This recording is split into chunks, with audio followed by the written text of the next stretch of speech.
This is TransportBT, a podcast of BT correspondents.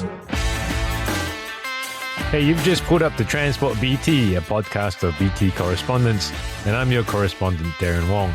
So every week, my colleagues and I break down a business story that matters. Now, for our Singaporean listeners, what are some of your most hated acronyms? GST, ERP, maybe it's CTE, and I'm not talking about head trauma here. Now we're talking wallet trauma today.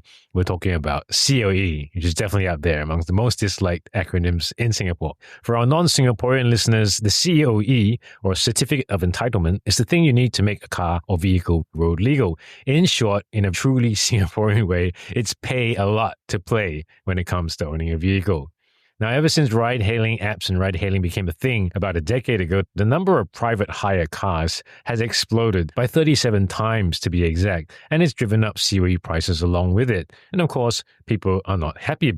Now, the idea of PHCs, private hire cars, having a separate COE category has been kicked around for some time, and the government has studied it for months. And we finally just got an answer from the government, which is a no. And why not?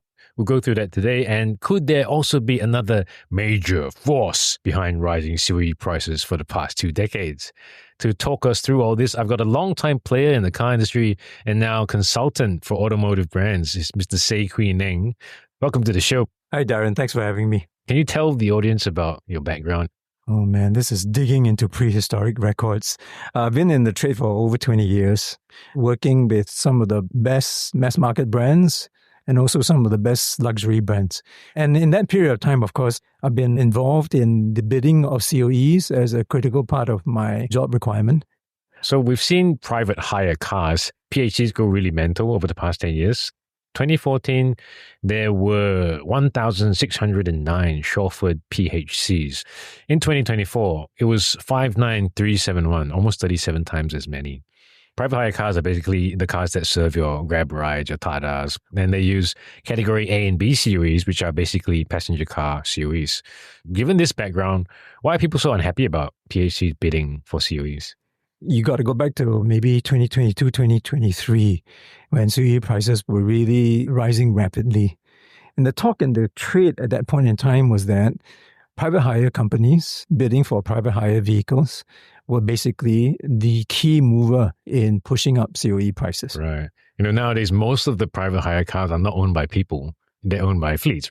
I mean, most of the operators in the private hire space have a significant number of cars in deployment. You would not look at individuals as the ones controlling the private hire market, but rather big corporations. Well, I remember there was a similar situation for taxis back in the day, right? And the government stepped in. Back in 2012, when I was in the motor business driving some of the COE prices myself, the talk was that taxi companies were actively involved in pushing up category A COE prices. The LTA, Land Transport Authorities, took a look at it and they determined that about a quarter of the COEs were going to taxi companies. They reckoned that a commercial interest was actually pushing up COE prices. And they basically took a huge step to say that, well, sorry, taxis now are not allowed to bid in category A. Instead, they'll be getting their COEs from category E, and that's how we're going to play the game. The Land Transport Authority had a strategy of removing commercial interests from driving up COE prices. But with private hire vehicles, it becomes a bit of a different game because it's a bit of a hybrid. And actually, private hire cars have really overtaken the taxi industry, haven't they? The number of PHEs has exploded, as we noted, but the number of taxis has more than halved from 2024 to 2014. Did that have anything to do with COE rules? Or what's the difference between taxis and private hire cars, really? A private hire company going into the market for COE works in a very different way in the past from a taxi company. A taxi company, when they bid for a COE, their objective is to secure the COE at the lowest possible price. Why? Because that car needs to remain in their fleet for about 7 years before they're allowed to even think about doing anything with that car. Because taxis aren't allowed to be anything else. Well, they weren't allowed. They weren't allowed.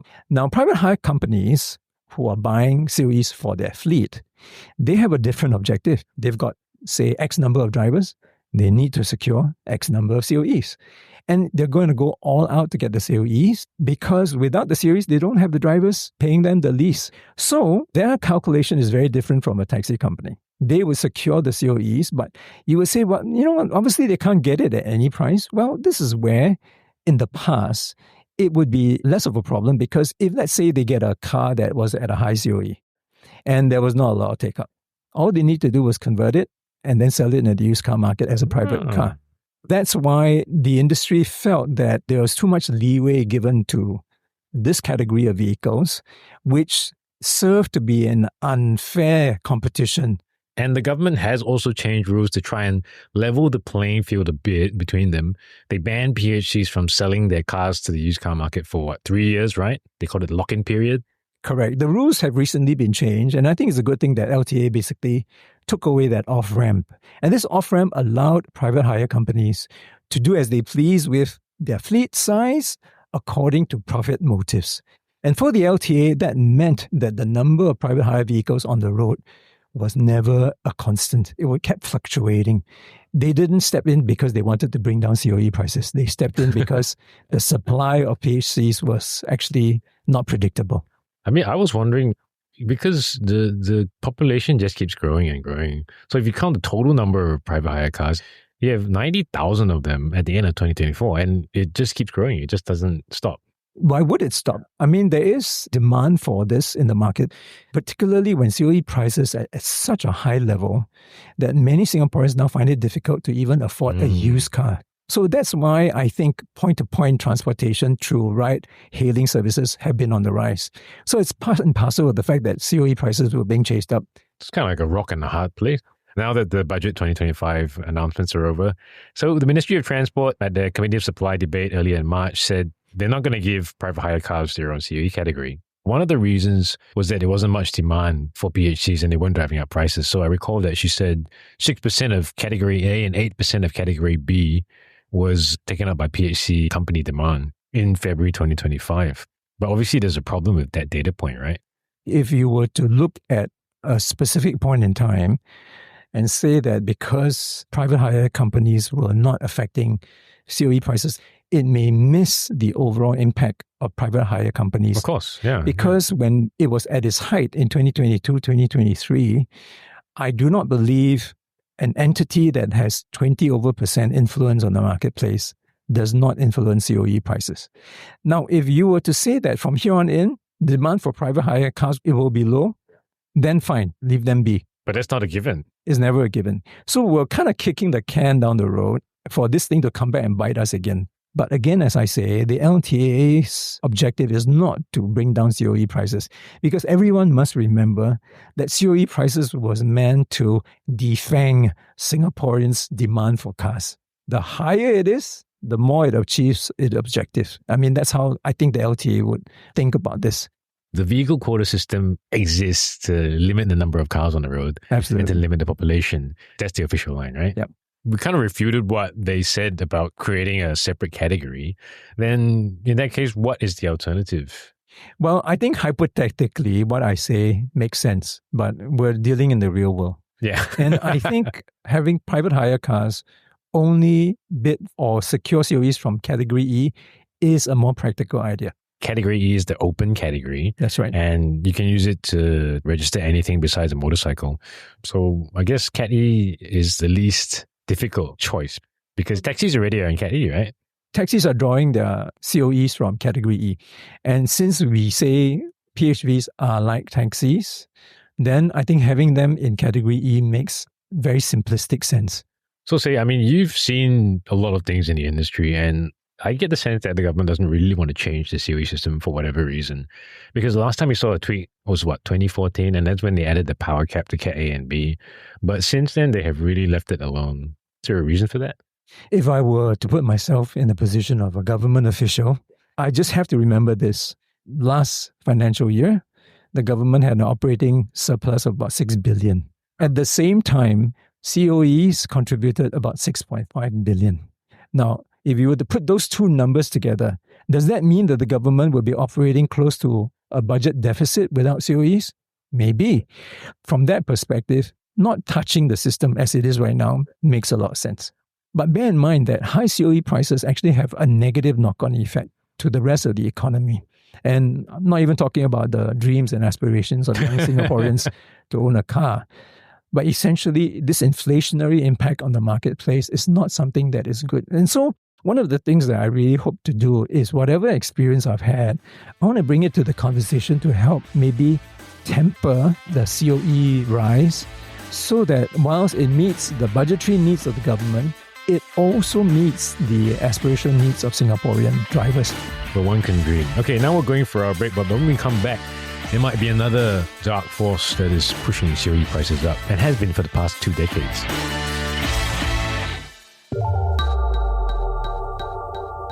Money Hacks by the Business Times delivers useful financial tips every Monday. Subscribe to the playlists in Spotify, Apple Podcasts, or wherever you listen to podcasts. But if watching is your thing, we've got you covered. Subscribe to the Money Hacks playlist in the podcast tab of BT's YouTube channel and watch as Howie Lim gets the inside scoop on the best money hacks. Subscribe and watch today. And now, back to TransportBT, a podcast of BT correspondents. Okay, we're back from our break with Say Kwee Neng, a long-time auto industry insider and consultant, talking about recent developments in the auto industry and COEs. Now, we talked about private hire cars and how they compete for passenger car COEs, alternatives to creating a separate COE category for them. But, there's also something else that has been driving up COE prices for a long time, and that's something called a national sales company. Yeah, a national sales company is merely a subsidiary of a car manufacturer, and they're based in the market, managing the brand's sales volumes, marketing targets, and so forth. So they are actually a part of the car manufacturer, and their presence here actually affords them the ability to import cars into Singapore. So let's stop for a while before I get too confused. So let's just say I'm Deutsche Wagen AG, then that's the headquarters in Deutschland, right, in Germany. So I start an office here called Deutsche Wagen Singapore. Right. And this company, Deutsche Wagen Singapore, it's called a national sales company. And it buys cars from Deutsche Wagen Germany. That's right. It is an importer. It is an importer of the car into the marketplace, yeah. And then it will then appoint dealers, and then they'll sell it to them. So why do these car manufacturers set up national sales companies, and how does it save them money? They do that because the brands are popular. The largest brands in Singapore are the ones with national sales companies because they can maximize the benefits of having transfer pricing the most in the marketplace. There's some economics we need to understand because it's really complex. This concept called transfer pricing. Can you explain that for us? Okay, so anytime you import a car into Singapore, it is subject to duties and taxes, right? Normally, if I were a local Singapore distributor, and I buy a vehicle from Deutsche Wagen, there is the import price, which is covering the cost of the car. Then this price is actually taxed by the Singapore Customs authorities. That's OMV, right? What you're talking about? That is like OMV, yeah, open market value. Then that is subject to taxes. But if I were a national sales company, I am allowed, based on transfer pricing, to actually sell the car to the national sales company at a far lower cost. And then that will not be subjected to as high a tax than the previous example I have cited. And then whatever price they then pay after taxes, they can then add the margins that they were supposed to have and then sell that car to the local dealers. At a lower price. So all these margins that were taxed under the previous example of a Singapore distributor are no longer subject to tax by the national sales company. And how many percent would that be? They're pretty significant because if you look at manufacturing margins and distribution margins, each may carry up to 10-15% of the overall value. So it's quite significant. Okay, so with transfer pricing, they get the cars here for cheaper than they otherwise would have, basically, right? How does that translate to higher COEs? So whatever they save in terms of taxes not paid, they would use some of the margins to actually support sales volumes in the marketplace. It means that they give sales volume incentives to their dealers. So if I sold 500 cars, I get X $1,000 or $100,000, $1 million per car, whatever. That's right. And as a dealer, if I'm savvy about it, I would go, okay, I can afford to bid higher for COEs to secure my sales, right? Yes. So that's how dealers actually use sales incentives to maybe bid for COEs and secure COEs, and in the process, drive up COE prices. But is this technically not an abuse or a loophole? Well, transfer pricing is a bit dicey because this accounting treatment is always at odds with what tax authorities want to achieve. And most car companies would try and do transfer pricing in countries where they have high taxation. Then they will try to take as little profits as possible in those countries. In countries where there's low taxation, then they'll try and maximize their profits. And so that's how they play the game. Some of the NSCs have been here for a while, right? At least 2 decades. Yep. How much impact have NSCs had on COE prices in this way over the years? If you were to see how COE prices with every 10-year cycles have been ramping up, because I think the game now is played at the level of the national sales company. And that becomes a real serious competition of making sure that whatever margins they have actually incurred in Singapore is used to secure vehicles. So with the private hire cars and now the national sales companies, it does seem like the COE system has a lot of problems. I mean, it's necessary, we all know that, but there are a lot of ways to game the system for profit. Well, bear in mind the system is more than 20 plus years old. And the market has changed significantly during that period of time. There is fair argument to be said that we need to tweak the system that is so aged now to actually account for some of these new changes. I guess the ultimate problem is that for COEs, the consumer is still paying for this, and we're paying for our NSC margins, and we're paying for private hire fleets making money off rental. And that is the problem. Is there any cure to that? Yeah, one of the biggest problems we have is that Singaporeans find the car system too complicated. And so Singapore consumers have basically resigned themselves to not understanding this and then letting dealers handle everything. Dealers then will take that authorization and make sure that they will use it to maximize their own profit objectives in the marketplace. So that's why it's so important for us to actually understand the power and influence of national sales company in driving up COEs and then find ways and means to temper it. Thanks a lot, Say, for your insights and forthrightness. Thanks, Derryn. So that's it for Transport BT this time around. Next week, BT correspondents will be back with an all-new episode on property. So do check it out. Now, if you have any thoughts or questions about the show, please drop us an email at btpodcasts@sph.com.sg. I'm correspondent Derryn Wong. As always, thanks for listening. See you next week. This is a podcast by the Business Times. Find more BT podcasts at businesstimes.com.sg/podcasts. Or wherever you get your podcasts. This podcast is meant to provide general information only. SPH Media accepts no liability for loss arising from any reliance on the podcast or use of third parties' products and services. Please consult professional advisors for independent advice.